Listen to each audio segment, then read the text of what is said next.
Alright, we're back! Okay, so now let's talk about all the planars. This is gonna suck. This is gonna suck. Man. Oh, man. Alright, I'm gonna be honest, I'm kind of just gonna, oh my god. I have a little list pulled up on the side here of all of the planar sets, but if I do them in this order, this is gonna be like the worst list in the world. Let's get started. I will say, the newest planar to be added to the game is not on this list, which is Tengoku Livestream. We will be talking about that at the very end, and I will give you which tier it falls in. First up, Space Sealing Station. Increases the wearer's attack by 12%. When the wearer's speed reaches 120 or higher, that wearer's attack increases by an extra 12%. This is the single most generic set in the entire game. This is the white bread of planars. It exists. And because it exists, and it technically has uses, I am going to say it is helpful. Alright, actually, that feels generous. I feel like nobody's really going to be using this in common day. It's a good replacement for quite a few planar sets, but we're going to say niche simply because most people probably aren't using it anymore. I think that's more fair. Let's pause real quick and take a brief word from our sponsor, LD Shop. With so many good characters coming out soon, many players simply don't have the jades they need to get them all. Now, if only there was a cheaper way to get top-ups for games like Star Rail and ZZZ. Well, that's where the sponsor of the video comes in, LD Shop. LD Shop is a safe and reliable top-up site for all your favorite games. They offer top-ups at a more affordable price than in-game, and can even activate your first top-up bonus if you haven't used it already. All you have to do is click the bundle you want, put in your server and UID, and your top-up will appear in-game shortly after. If you buy using my link as well, you can get a 5% and 15% coupon good for $50. Last but not least, if you consistently use LD Shop and spend over $80 for the month, you can get an express supply pass completely free on your homepage. Use the link in the description or the pinned comment. Thank you so much to LD Shop for sponsoring. Let's get back to the video. I'm actually going to do the second one in line first, because I'm going to be honest, talking about the first one's going to make me sad. This one right here is Sprightly. I'm assuming it's Von Whack. I wish we had more proper pronunciations. I'm going to call it Von Whack. This will action advance you by 40% if you are above 120 speed, and it will give you 5% increased energy regeneration rate. This is one of the best planars in the entire game. It is extremely useful for specifically people who want to do crazy clears, but also action advance at the start for characters like Robin, super helpful, and energy regeneration rate is something that should never be overlooked for your supports. As a result of this, this set gets to be very high on the list. There will be another energy regeneration set that will also be up here. Oh man, can't wait to talk about that one. The next set we're going to talk about is Fleet of the Ageless. This will increase the wearer's max HP by 12%, and if you are above 120 speed, all allies' attack will be increased by 8%. I'm gonna be honest, this just feels more useless since we have a lot of combat-oriented planar sets. Welcome the second edition to Mid. Wow. All right. Let me see here. Next up is Talia, Kingdom of Banditry. This will increase your break effect by 16%, and when the wearer's speed reaches 145 or higher, you will get an extra 20 break effect. This is the definition of niche. It is really not that helpful, but Boot Hill can use it. That's the end of the conversation. This is going in niche. I will say you can also actually slap this on some other DPS characters. Zhuai. You can use this on Ron Mei as well. I would recommend doing a more support-oriented set. Man, that's crazy. It feels like there's some other character who should be able to use this, huh, chat? Oh, well. All right, next up is Pan-Cosmic Commercial Enterprise. This will increase your effect hit rate by 10, and it will increase your attack by an amount equal to 25% of the effect hit rate up to a maximum of 25%. This shit is useless. Effect hit rate is not that hard to get. This sucks, and the attack boost on it is awful. It's so bad. The next set is Celestial Differentiator. Would you like to know what this set does, chat? That's too bad. It's going into the Y tier. This is the single worst planar set in Honkai Star Rail, and it is not close. This makes 0 sense and is useless. Do not ever use this. If you have any pieces left for it, burn them. Thank you. Alright, so now, Belobog of the Architects. This will increase your defense by 15%. When the wearer's effect hit rate is 50% or higher, you gain an extra 15% defense. This exists only for Jeopard. And because Jeopard is mid, this is mid. Pretty logical argument, am I right, chat? The next set on our list is Inert Sal Soto. This will increase your crit rate by 8%, and when your crit rate is above 50%, you will have your ultimate and follow-up attack damage increased. This is actually not bad by today's standards. This actually has some uses. There is other sets that can kinda do the same thing or do it in different ways. Overall though, this is a set that is actually decent and has characters that can use it to some success. For that reason, I am going to give it... Realistically, it should be niche. I'm going to give it helpful to have because I think there are enough characters who can profit off of it to make it worth it. Oh man. Next up, Rudolent Arena. Increases your crit rate, and when your crit rate is above 70, this will increase your basic attack and skill damage by 20%. Chat, this is one of the best hypercarry planars in the entire game. It is going into best sets overall.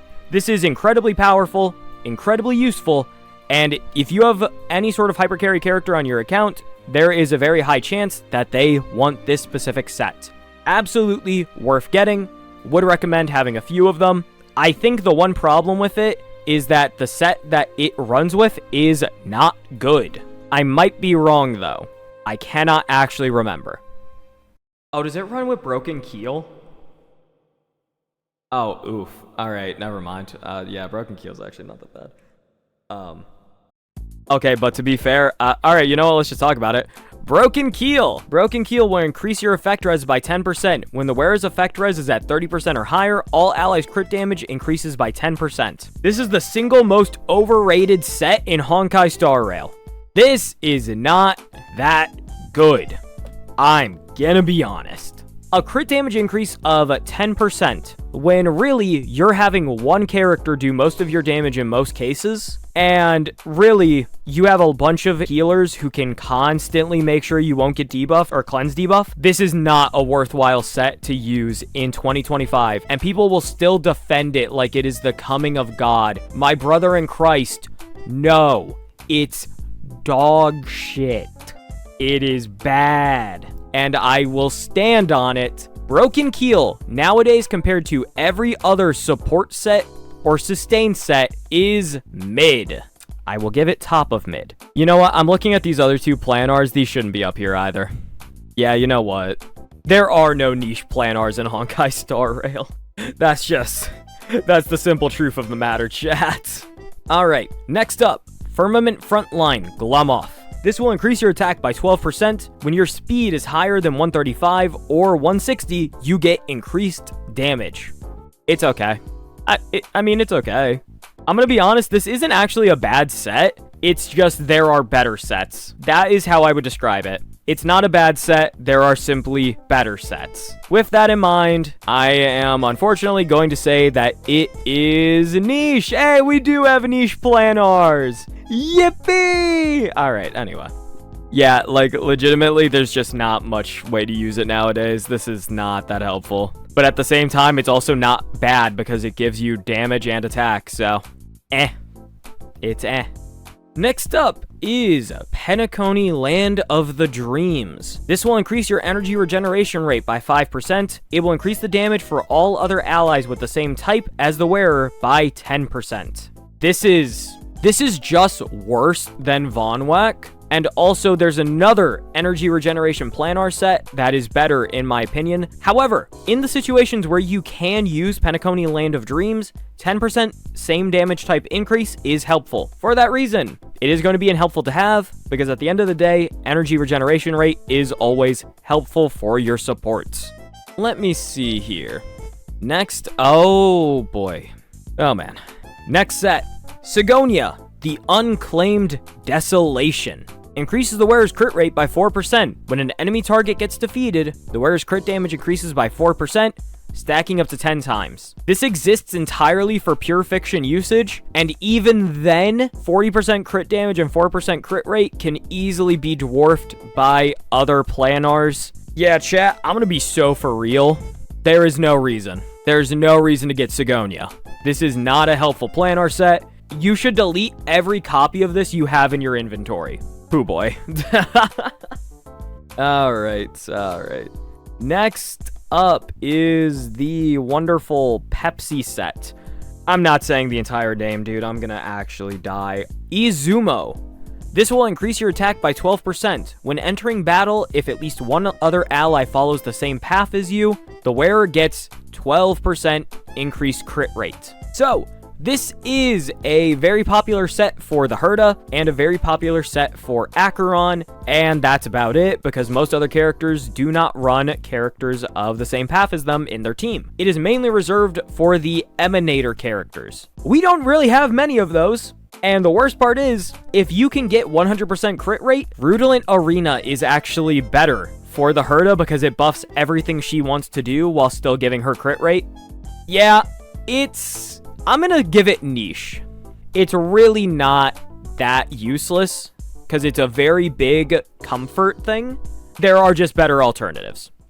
I'm not strong enough to keep up with this game no more, man. I'm telling you. All right, next up. Duran, Dynasty of Running Wolves. Long story short, every time you follow-up attack, you get more damage. When you get 5 follow-up attacks, you get 25% increased crit damage. Useful for Yun Li, useful for Wei Xiao, useful for Ratio. Basically, if you have a follow-up attack, or if you're a follow-up attack specific character, and your name isn't Kafka, this is going to be a pretty helpful set for you. I'm not sure if this classifies as helpful to have or niche. I think I'm gonna give it to helpful to have. It's honestly pretty decent. All right, next up, Forge of the Calpagni Lantern. This will increase your speed by 6%. If the wearer hits an enemy with fire weakness, the wearer's break effect increases by 40%. So I got great news, everybody. This is now the best break set in the game because Dahlia exists and will always implant fire weakness. I don't know how to feel about this. I guess this should go up to best set overall. Okay, actually, there's one specific thing. The main advantage I'm looking at here is simply the fact that it gives raw speed. Because it gives raw speed, which is a very helpful stat, I'm giving it best set overall. I'm so sorry, everybody. Oh, yay. Good planars. Let's talk about Lushaka, the Sunken Seas. This will increase your energy regeneration rate by 5%. If the wearer is not the first character in the team lineup, the first character gets an attack increase of 12%. This is objectively useful. It is literally more applicable than Penacony. And it gives energy regeneration rate. There's no reason to never be using this. I don't know if I said that right even, but this is so good. This is so helpful. This is an amazing set. If people try and tell me that Broken Keel is better than it one more time, I'm gonna Broken Keel your fucking kneecap. I got it out my system. All right. Next up, the wondrous, oh my god, Banan Amusement Park. I'm gonna die. Increases the wearer's crit damage by 16%. When a target summoned by the wearer is on the field, crit damage additionally increases by 32%.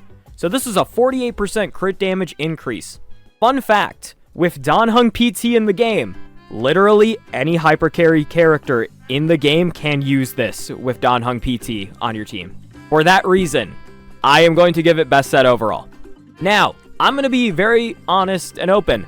This placement will drop to here or here when Dan Heng PT's free period is over. But Dan Heng PT's free period is still ongoing. So right now, this is one of the best value sets in the entire game. We love it. All right, we got 4 sets left. Next up is Bone Collection Serene. What word is that? You know what, guys? I like to think that I have a decent vocabulary. I'm gonna be so for real. I've never actually read that last word. I have no idea what that is. Bone Collection increases the wearer's max HP by 12%. If your max HP is higher than 5,000, you get a crit damage increase of 28, and so does your Memo Sprite if you have one. This should be on every single HP scaling character in the entire game. As a result of that, best set overall. It is really, really good. And, like, yeah, Evernight uses it, Tribby uses it, although Tribby can also use Lushaka or Von Whack. Jingli Yu will use it, Blade will use it, Arlen will use it. No, Arlen will not use this, by the way. Arlen will not. Because he doesn't scale off HP for some fucking reason. It is a very good set to have, and for many of the best characters in the game, it is very essential. So, very good set overall. Alright, we are almost done. Giant Tree of Wrapped Brooding. This will increase your speed by 6%. When your speed is higher than 135 or 180, you will get an outgoing healing boost. It increases speed. There you go. Okay, also, by the way, because this increases outgoing healing by having high speed, this is once again what you should have on just about every healer in the entire game. For that reason, it is being ranked so highly. It is just super, super helpful for every healing character alongside Warrior Goddess of Sun and Thunder. Also, you get a massive speed boost by having both of these combined, so 180 is actually kind of achievable for a fair few characters. But 135 is definitely achievable. Alright, we're almost done. Arcadia of Woven Dreams. When there are currently more or less than 4 ally targets in battle, each additional or missing target will increase your damage. This is the definition of niche, because Finon exists. But hey, he's Finon, and we do give him special privilege around here, so for that reason, it is going to be niche. This is impossible to actually make use of for almost any character in the game besides Finon. And by almost, I mean, yeah, literally nobody else can really use this, just straight up. So, it's hard to put it any higher. I would want to say mid, but one of the best characters in the game uses it. It gets to be a little higher.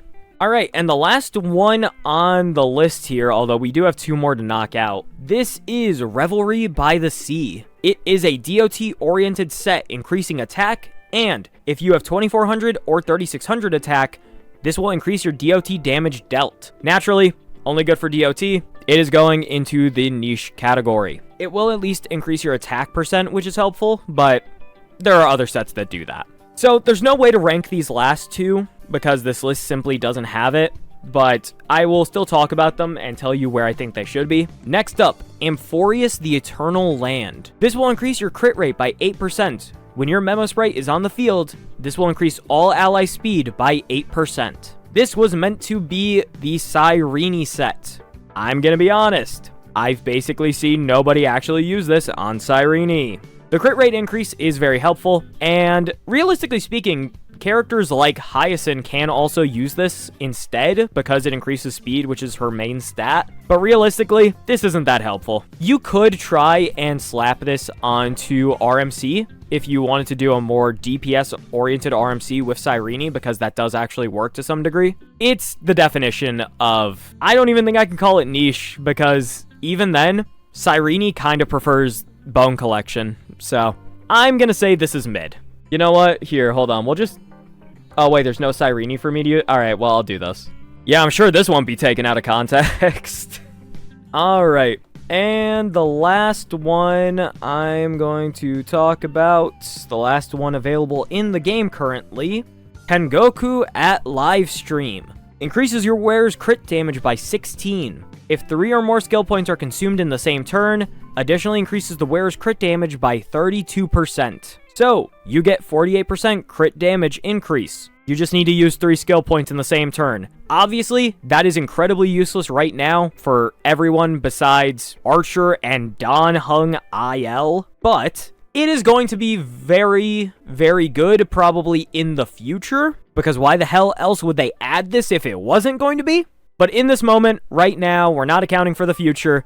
It is the definition of niche. But again, it's good for at least one good character, so that's what earns it that spot. And there we go, chat. I'm tired. This is every relic and planar set in Honkai Star Rail ranked. Again, for my min-maxers out there, before you shoot me, if you are a min-maxer player, this list becomes this. For a casual player, this list is this. Thank you. Good night. I'm not doing a proper YouTube outro. Thanks for watching. I want a snack.